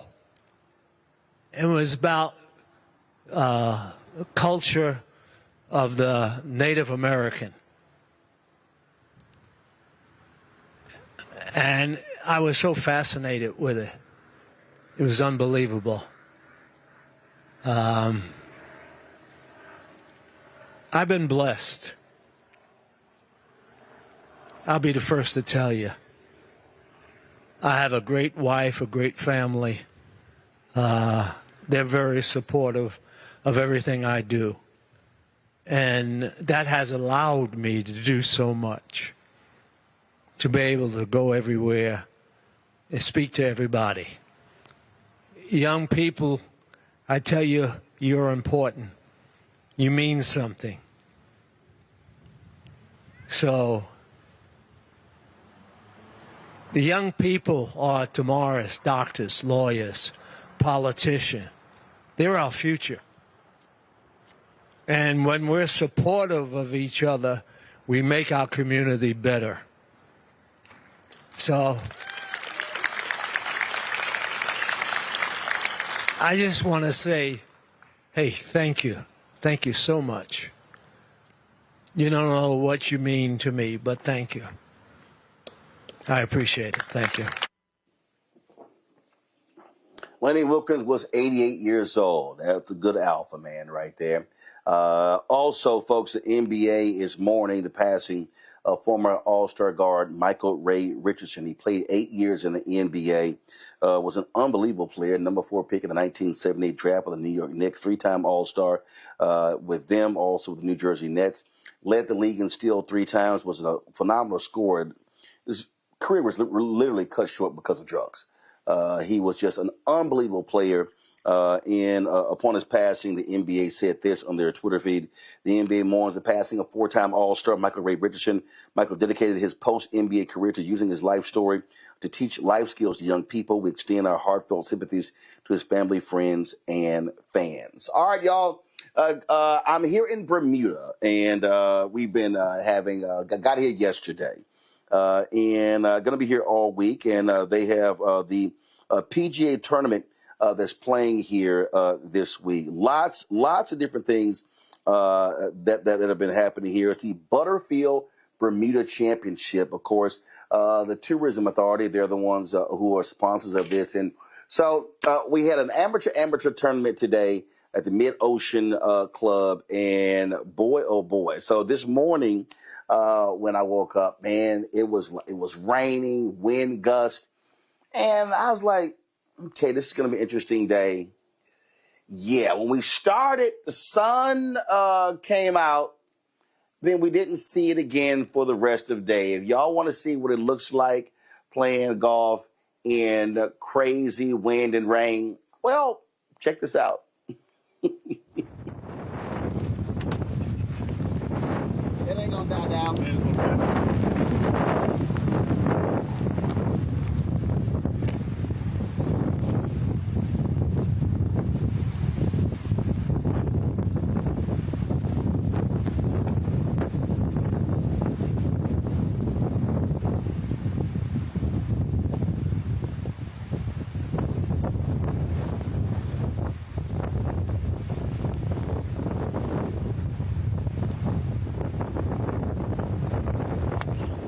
Okay, this really is crazy.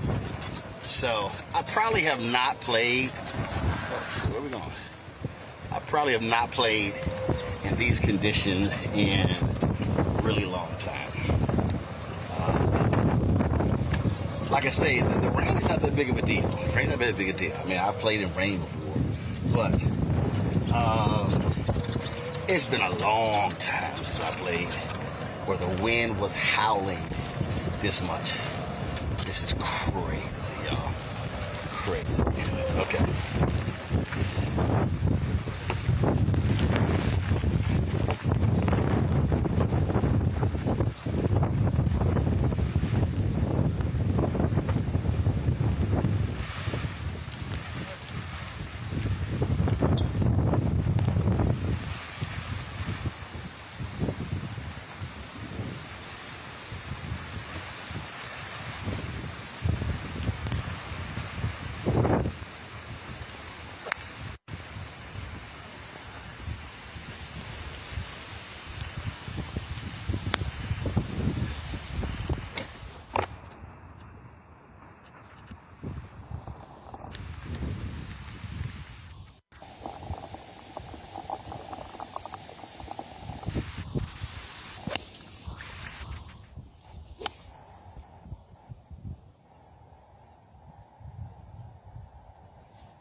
There we go.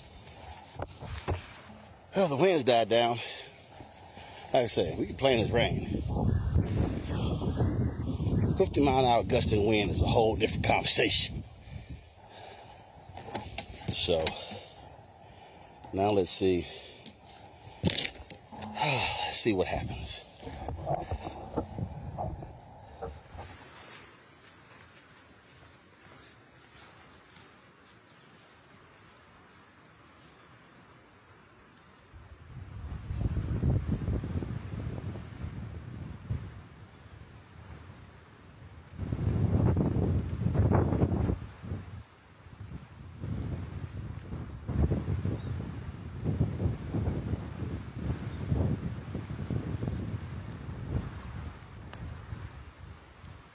Oh, you idiot, bro.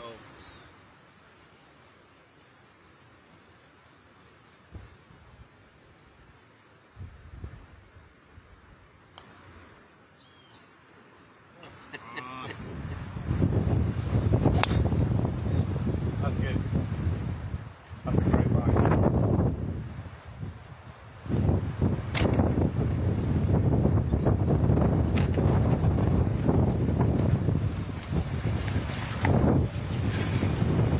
Don't make it happen. Good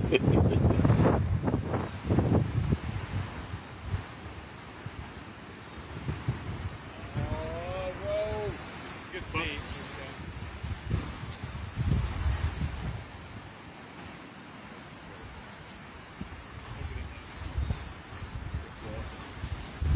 Good break. That's far. Far. Yeah, great goal. Lovely draw.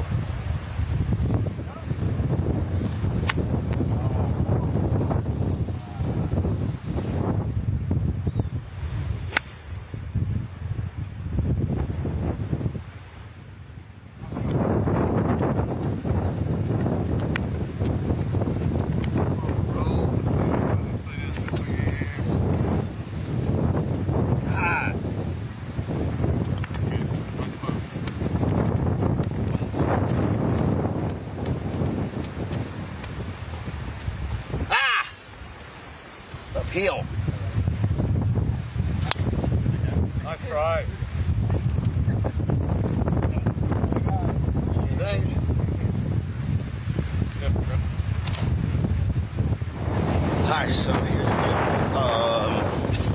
I had a great drive. I'm 160 yards out. We're talking about getting dead into the wind. It has to be at least minimum a 4-club wind. So that means if it's a 161-yard shot, you play it like it's 201. That's how crazy this is. So I'm going to hit my 4 hybrids while 195 club. Let's go hit that club. Just tell you how crazy this wind is. All right, let's see what happens.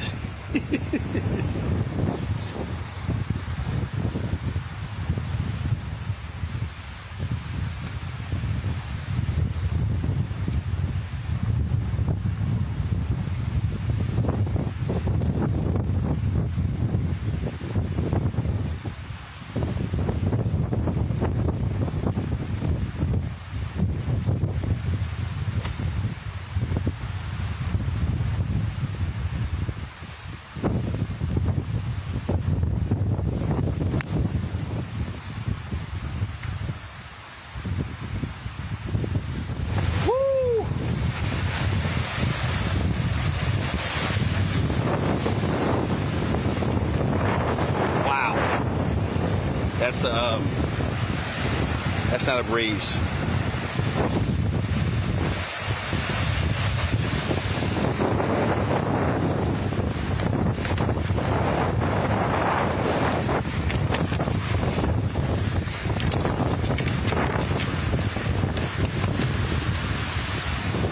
Look at that. Ball. That hill. If you can. Right back to the bunker. Dadgummit.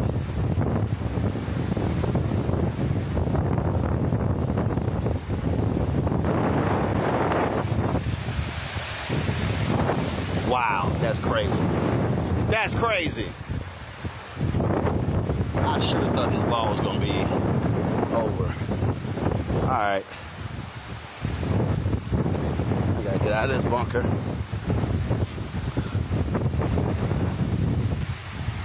See the flag. We hit a 60-degree lob wedge.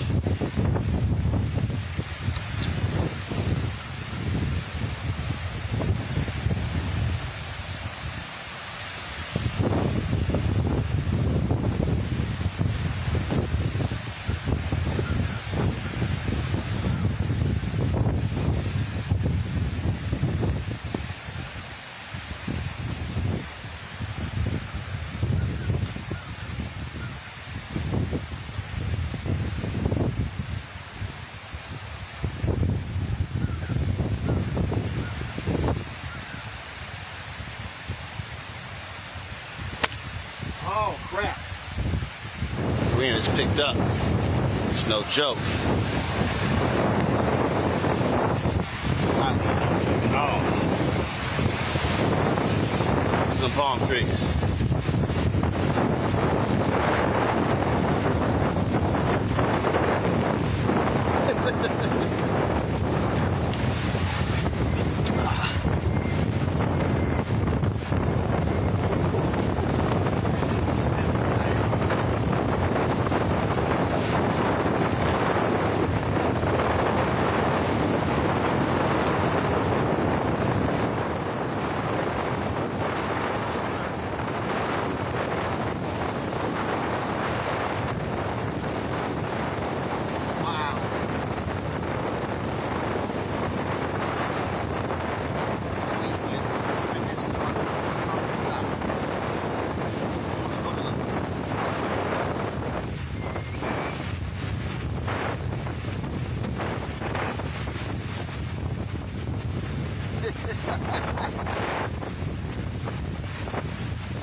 into it. Woo!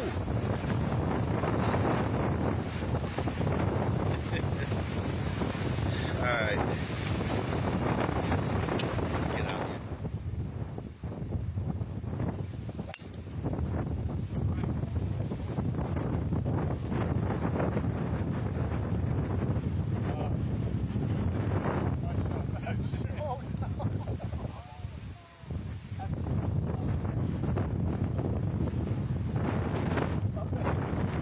Car's over here. All right, y'all.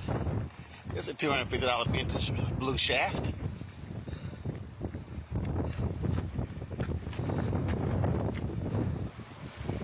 All right, Golf Care Center, Bethesda. Might as well order that shaft. I'll be home Saturday.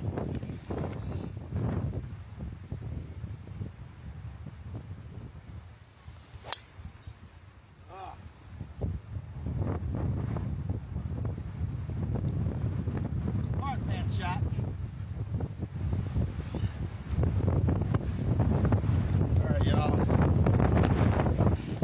This is our last hole. It has been a wild day. I just checked the screen in there. Plus, are 55 miles an hour. 55 miles an hour. So, suffice to say, it's been a tough look off day. But, it's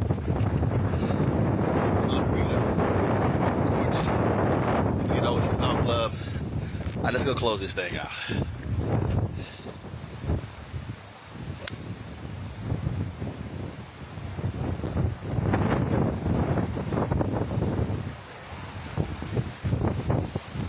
Wind is no joke. Man. At 248 on the second shot.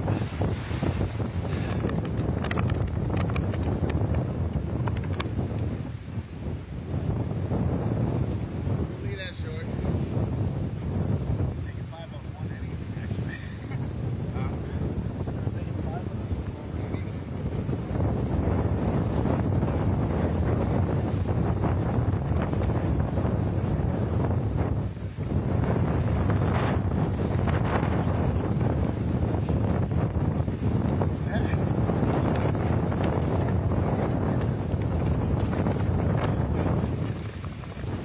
Nice meeting you.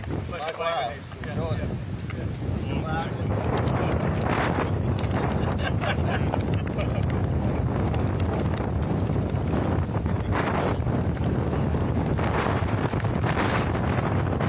That's it.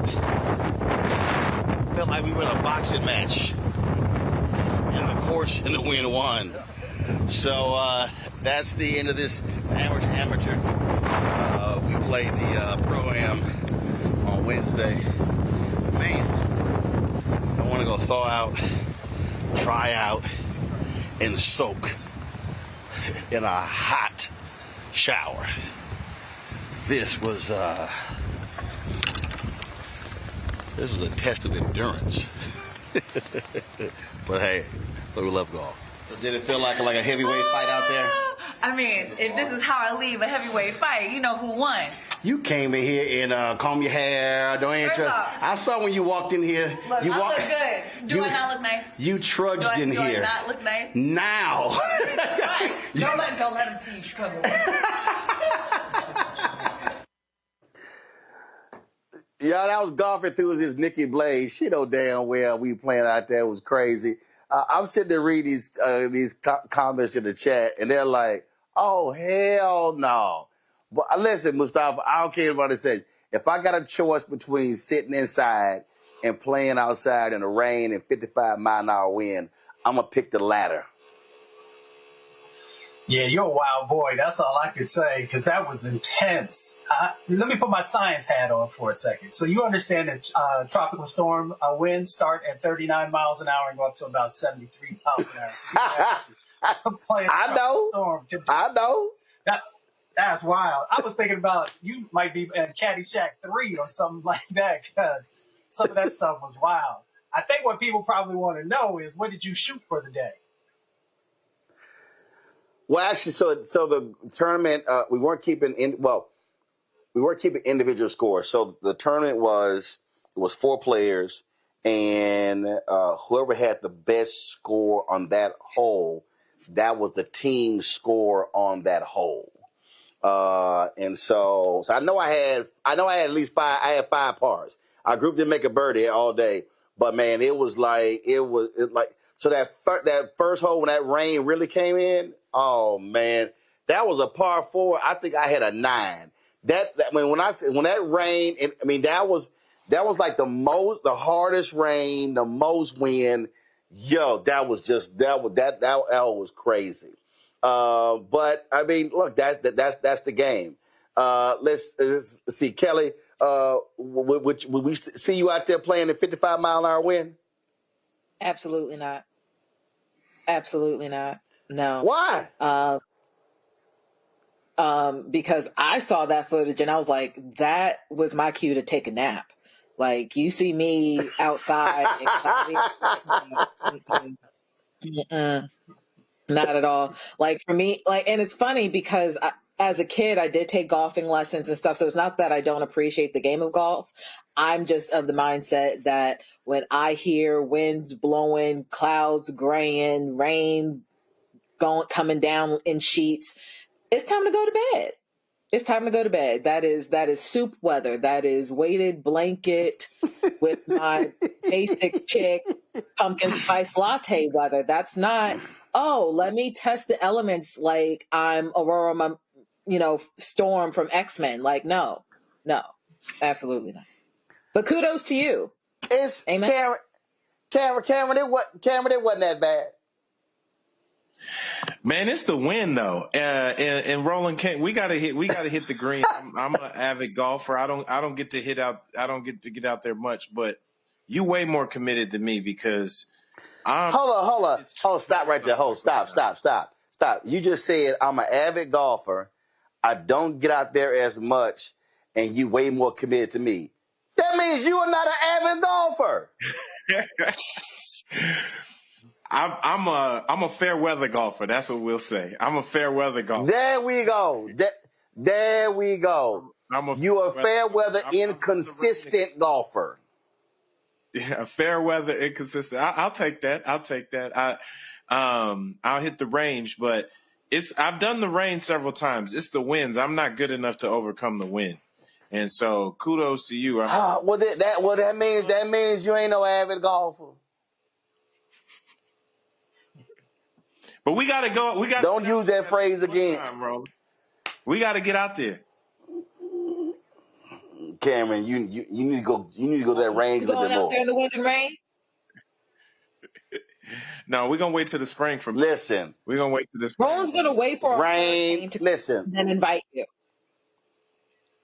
Listen, I have played in rain, harder rain than that. Wind. I played in Ireland. It was snowing. So I'm just saying. Cold. Huh? How do you see the ball in the snow? Easy. It's a white ball. Easy. You hit a colored ball. Yellow. Learn green, me something new. Orange. Yeah, yellow, green, orange, red. You just hit a colored ball. That's all you gotta do. And see, this is why I take naps. Oh no, that's boring. That's boring.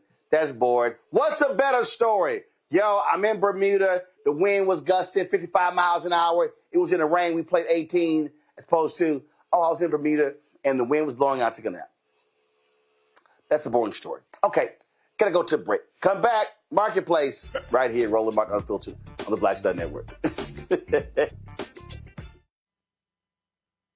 This week on A Balanced Life with Dr. Jackie, we're continuing our series of putting in the work, A Chef's Journey. Are you an aspiring chef? Someone who already has a business, trying to figure out what your next steps will be, who to talk to, and how to get there? Well, on this week's show, our great guests and wonderful chefs will talk to you about what it means to discover your purpose, your why of being in the kitchen, and then knowing how to put a business together. The menu controls everything. The menu determines everything.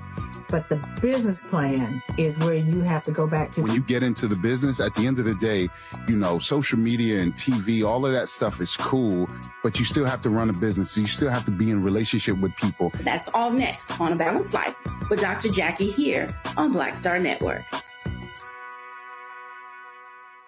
This is Reggie Rock Byford. You're watching Roland Martin, unfiltered, uncut, unplugged, and undamn believable.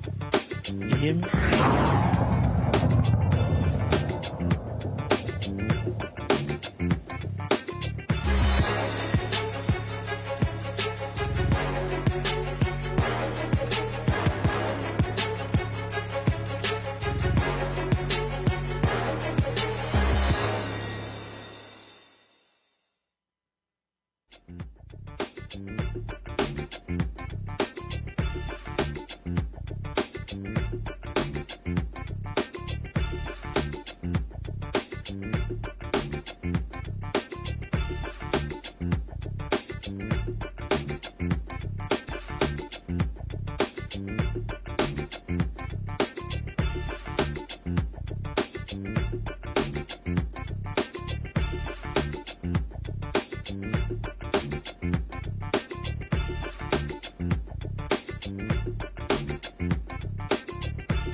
Folks, you're looking for that perfect fragrance. Well, we have it for you. Dojo fragrances are handcrafted in Los Angeles, inspired by the founder, Antoine Jones's grandmother, Doris Jones.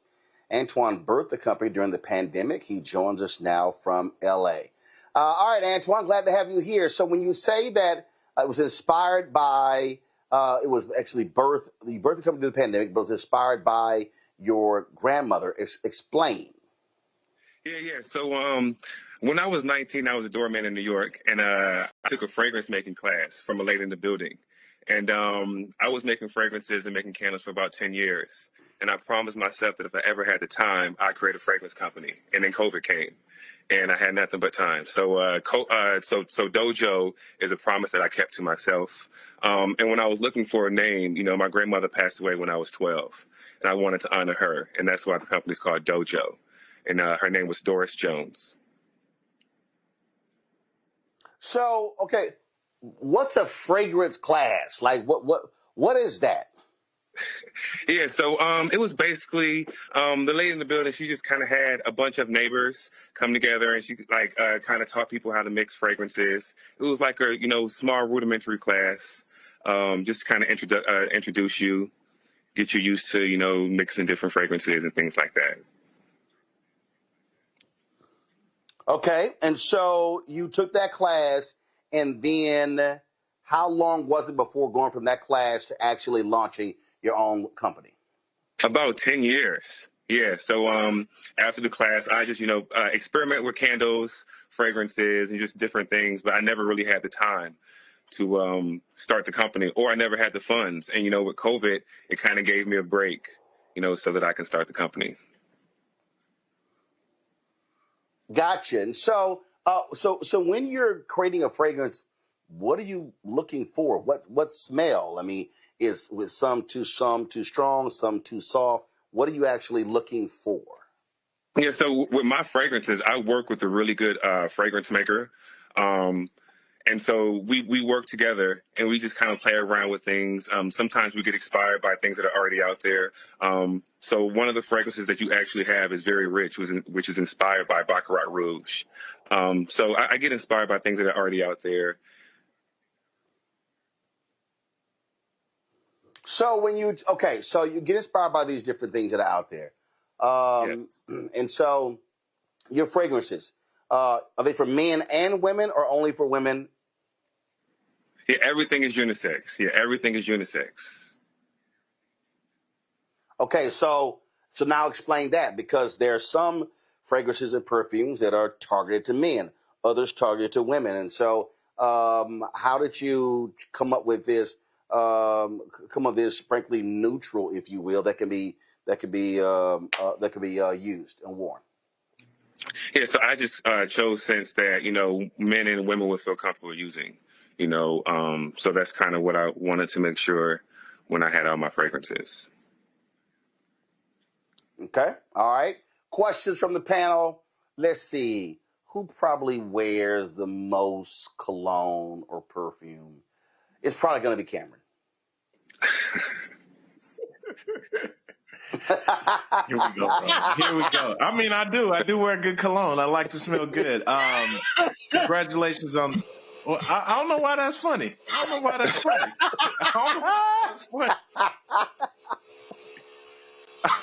that's funny. Why can't a brother smell good? What's going on here? Please excuse the panel and our host. Congratulations on your business, sir. Hey, Kelly the one losing it. That ain't me. No, all jokes aside. Come on, Cameron. What's your question? No, my question is, if you're trying to make sure you make a statement in the room, but you don't want to be overbearing, which one of the fragrances would you suggest? I would suggest Antoine 33. This is what the packaging looks like here. This has rose, cloves, cinnamon, blackcurrant, patchouli, a little bit of anise. And it's a great evening and daytime scent. I'm going to pick some of that up. Yes, please do. You'll enjoy it. And I actually came out on my birthday. Okay. I'm sorry. Say it again. Yeah, I said I came out with this particular scent called Antoine 33. I came out with it on my birthday. Okay. All right, cool. Kelly? So when it comes to, similar to Roland's question, but I want to be more specific on the types, like the elements of your scents. So I know, a lot of people use, I think it's pronounced oud, O-U-D, rose, lavender. So what are your favorite combinations of scents? Like, as far as like your base, like when you create something, what do you typically start with? So I get inspired by scents that are already out there. So one of the scents that Roland has in the studio is called Her Scent, which is inspired by Delina, which is Parfum de Marly. And that's vanilla. It has rose, has a little bit of lychee, some bergamot. That's a really fresh, great unisex scent.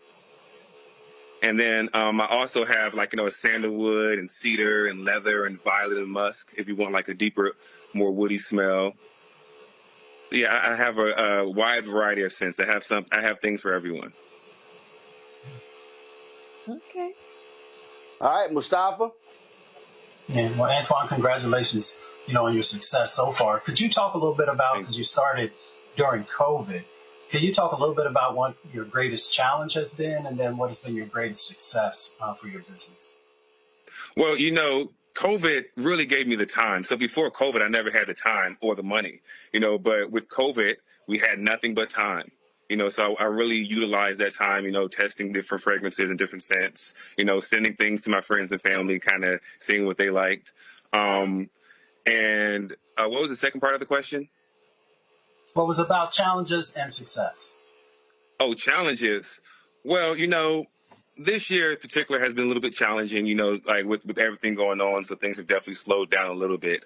But, it's definitely learning to pivot, learning, to kind of add new lines, add new fragrances, add new scents. And so, yeah. Thank you. All right, then. Well, listen, folks, go to shopblackstarnetwork.com, shopblackstarnetwork.com. To check out the fragrances dojo. Again, go to shopblackstarnetwork.com. There are multiple products there. So go to the website, and check it out there. Antoine, man, we appreciate it, man. Thanks a lot. Thank you very much. I appreciate you having me. All right. Thank you so very much, folks. That is it for us. Let me thank my panel. Let me thank Mustafa. Let me thank smooth smelling Cameron. And let me thank Kelly as well. Thank you so very much, folks. That's it for me. I appreciate it. Tomorrow we got the program here at the Butterfield Bermuda Championship. We're going to be partnering with different pro players, and so looking forward to that. Again, I'll be sharing some other stories, talking to some folks here about this tournament, what Bermuda, what their goal is by sponsoring this. And of course, this is also their golf season. Very interesting. They say their golf season is September to May.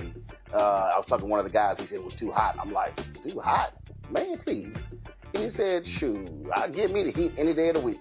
Again, so look forward to that. So lots more to share from here. Don't forget, folks, if you want to support the work that we do, join our Bring the Funk fan club. Your dollars make it possible as to cover shows all across the country. We got some amazing things planned. We're working on 3 new shows, y'all. There's a lot of stuff that's going on. We cannot wait to make it happen. To support us via Cash App, use the Stripe QR code. You see it right here, bottom left-hand corner. You can also use that Stripe QR code for credit cards as well. PayPal is R Martin Unfiltered, Venmo RM Unfiltered, Zelle, Roland at RolandSMartin.com, Roland at RolandMartinUnfiltered.com. Checks and money order, make it payable to Roland Martin Unfiltered, P.O. Box 57196, Washington, D.C., 2003-7-0196. Download the Black Star Network app, Apple phone, Android phone, Apple TV, Android TV, Roku, Amazon Fire TV, Xbox One, Samsung Smart TV. If you want to get our Roland Martin Unfiltered swag, go to shopblackstarnetwork.com. You see it right there. Hats, T-shirts, mugs, you name it, all that good stuff. If you also want to support the Black-owned companies we partner with, go to shopblackstarnetwork.com. Go to our marketplace segment. As I said, Dojo fragrances, as well as the other products that are on the website. You see all those products that are there on my desk? Crossword puzzles, backpacks, skin cream, facial stuff, relishes, sauces, you name it, all that stuff going to, of course, shopblackstarnetwork.com. And don't forget, download the app Fanbase. Get the app Fanbase if you want to be a part of the Rays. Go to startengine.com/fanbase. More information, startengine.com/fanbase. That's it. I'll see y'all tomorrow right here, Roland Martin Unfiltered on the Black Star Network. Holla!